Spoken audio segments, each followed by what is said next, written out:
Welcome everybody back to Boosted Motion, guys, and today we're gonna find out everything wrong or right with the C63. So welcome back everybody. So I'm at my good old shop, All Out Motorworks in Long Island, and I'm getting some work done on the car. You've probably seen it in the previous video. It all depends on what the upload schedule is, but I wanted to bring the car to put it on a lift to see if there's any issues or problems with the C63. I don't really know if there's any, but we're gonna try our best to take a look at everything that we can, just visually, and maybe even plug in a console to see if there's any problems with any DTC codes.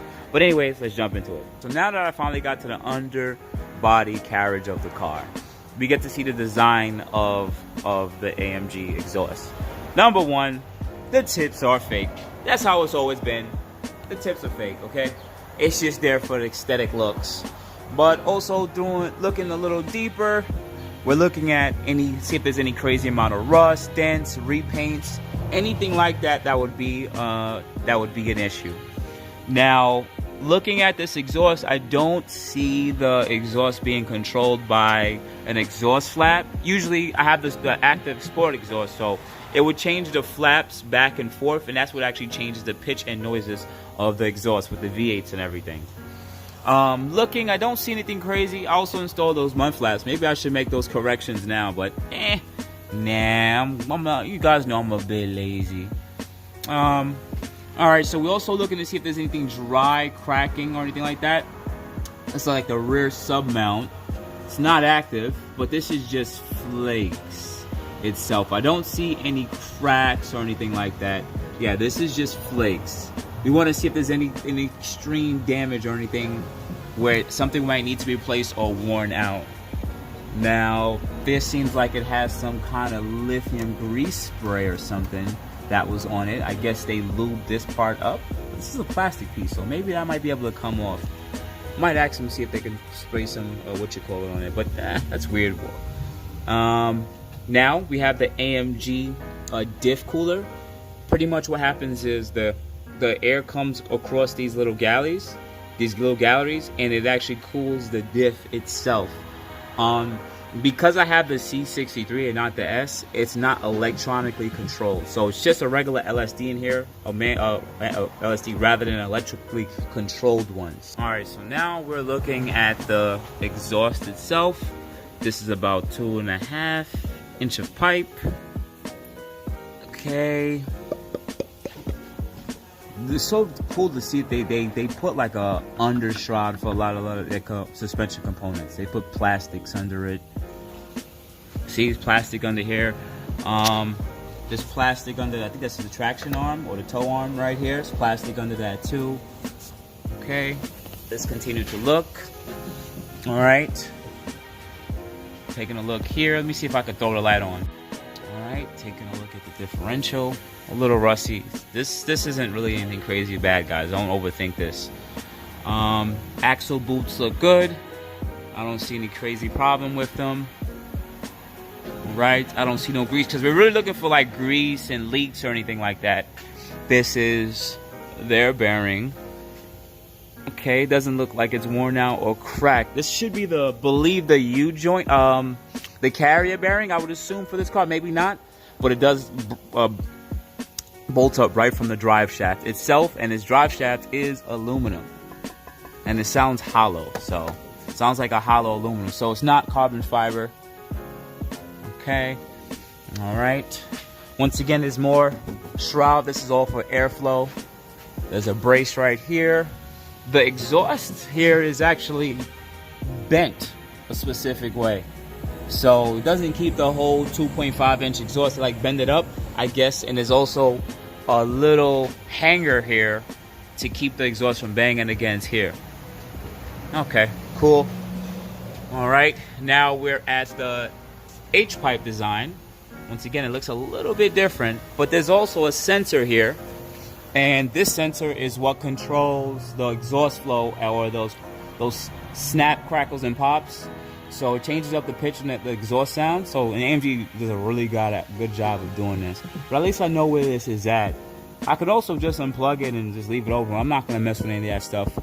I did look into They make aftermarket modules to plug this in to have the flap open up a little bit more, because the flap only opens up about 70%, and that's it. But they make an aftermarket module which you can keep it at 100% open and you can control it a lot better. But it's like $400 for like 30% more noise. Well, a little bit more noise. I'd rather not. You guys know Boost is not really on a budget, but Boost ain't spending money just for noise. He wants the performance. Now, taking a look at other stuff, you would have the engine shroud and everything right here, but because I'm getting an oil change done and another modification that surprised me, getting under the car, but we'll talk about that a little later. We're almost there. Okay, so this is where the transmission bolts up to the drive shaft itself. All right, I don't see anything crazy, anything standing out over here. All right, now this is where some of the secrets and stuff popped up, which made me pretty much laugh.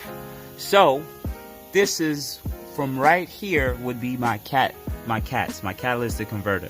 Going all the way up, we see crushed bent pipe, because somebody, the last owner, which I did not know, did the secondary cat delete already on this car. This is probably why this car sounds so good, so freaking good. But the welds are completely shit. This is not All Out Motorworks welds. This is what came on the car already, right?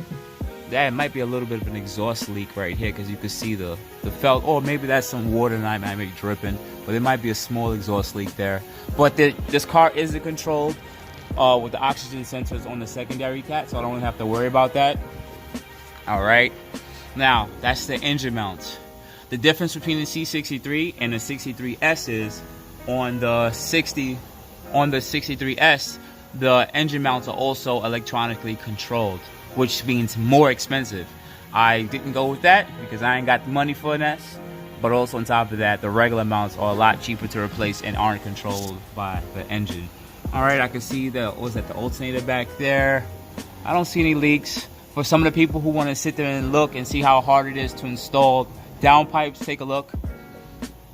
It's all the way up there. That's the upper cat. If you want to go catless, they would have just cut it here and just try to bring the cat up that way. There would be no way to bring that huge cat down this way. All right, taking a look at this side. The exhaust flow looks super weird. Ooh, that's hot, because that is engine oil dripping out. I'm a fool for that. Yeah, the oil cap would have been here and placed onto there. All right, I don't really see anything else crazy standing out. Looked at all the suspension components. We're probably gonna try to see if we can do just an alignment check, because I do have some wear on the inner edge. I've already talked about this in a previous video. So we're gonna take a look, maybe see if there's any problems with any of the suspension components. Maybe the 45,000 miles I have on it is just too much. Their sway bar isn't as much thicker than our sway bar on the Q50, Q60 platform. All right, taking a look. You know, the car doesn't look that much more crazy. Like, I can do still a lot of basic stuff on this car. This is their stabilizer link, I would assume, because it connects to the sway bar. That's their shock lower mount. This is their tie rod ends. Their rack, their steering rack is right at the front, and they have this X bar here. I guess this adds rigidity, but it could also add protection to make sure you don't damage this area, which is pretty cool. All right, the BBK. Okay, I don't really see anything too much. Nothing really crazy to really like that stands out to me. Like, oh my god, that looks so dope. Okay, here it's just kind of cool. This is probably an engine oil cooler. If you take a look, it's an engine oil cooler that's right to the bottom part of it. We're so used to putting the heat exchanger like this across, because this is the heat exchangers. 1, 2, 3 across like that. But we forget we can also put it parallel to the ground just like this, which is pretty dope. Kind of gives me an idea on where we could also try our best to fit it in. But there's probably a brace and everything like that under here. And plus, at the end of the day, you never know what could get scuffed up in here. If there's ever an accident, all that stuff has to be replaced. Now, here's what I found out about the car I really don't like, because I finally got to really take a look at it. Look at that. Overspray marks. Overspray marks. So the last person probably took off the front bumper or whatever. Looked like they probably did it on the car, to be honest, because you got overspray. They probably did a terrible freaking job. This part was white, and they wanted to make it black, but they wanted to keep the gray part. So what they did is they probably took this off, spray painted this black, or didn't take it off the bumper off at all. And look how crappy that is. Yeah, that's crappy. Those little white marks are all air pockets, probably from whatever spray paint they use. Look, see? So I'm not gonna lie with you guys, I don't like that. My cars are usually clean, and this isn't clean enough. I did see this when I first got with the car, but it wasn't really that bad. I was more euphoric about how the car performed, sounded. Didn't have any check engine lights or anything like that. But probably gonna see if I can try to just get this painted, because this is detachable. I could take this part off, and this part can just repaint it itself completely. Just repaint this. I want this silver part repainted too, and this lower part of the grill. And I want to keep it with more of the C63 look. So no more silver, and this is going to be repainted. So we'll see what we can do in the future. But anyways, let's see if they have a consult so we can take a look. And also the star is dry. Look how dry the star is. But we're going to try to look and plug in a consult into the car to see if there's any issues with it, with any DTCs or anything that might need to be changed or worked on with the car. Guys, so part of some of the things I want to get checked out on the car is he has a what is it called, a consult, outel. This pretty much takes a look at all the sensors, every sensor that works in these cars, to double check and make sure everything is all right. So if you guys can take a look, it's pretty much going through all the DTCs and seeing what's passing or what's failing, or if there's any fault codes. So right now we're doing pretty good. So maybe the battery was dead at one point. The what was what? The battery was dead at one point. The battery was dead? So that's why I have like electronic faults, but they're all storage. Okay. So they are not right now. So if I reset it, everything is gonna be good. Okay, so you're just gonna reset some of the fault codes. There was one for the ECM combustion. Might have been a small misfire, maybe? No, it was like it lost communication with the battery. Okay, so lost communication with the battery. Okay. And that's it. Then. And then the sunroof is because it was open, and that's really it. Everything else should be okay. That's it. And there's no check engine lights that would have came up here too, or no? No, there's not. That's Yeah. it. So the car is pretty much good. All right, guys. So we have a good running. Woo! Woo! All right, guys. So we got to take a look at all the stuff on the car to do a good, proper inspection to see if there's any issues with the car. You got to see that we got to scan the car. The battery might have died at one period at one time. That's why we had one or two, not really fault codes. You don't want to say the check engine lights, but that's probably why we had that. But he cleared it, and it didn't pop up again, so the battery might have died in the past. But knowing where this car is sitting right now, it seems like this car should be A-OK and ready to take on the world. So we're going to see what happens in the future. But definitely check out All Out Motorworks in Long Island, with working with now the C63 for the Mercedes. And you guys know I still got the Q60, so we're going to start really making a lot of content. We got to get out here and just start, you know, dragging some BMWs, if you know what I mean, and grabbing some Hellcats out here in the Q60. So once again, I appreciate you guys so much. Add me at Boosted Motion on IG, Facebook, and boostedmotion@gmail.com. Otherwise than that, guys, appreciate it. You have a good day. Thank you, everybody, for watching. Do appreciate you guys. Love you guys very much. You can also check out the 2 links I posted for some of my other videos. Also, on top of that, if you want to purchase some Boosted Motion merch, definitely check the link that I posted also. And finally, if you've been watching all my videos and you enjoy them, please hit the link to subscribe to my YouTube channel. Thank you.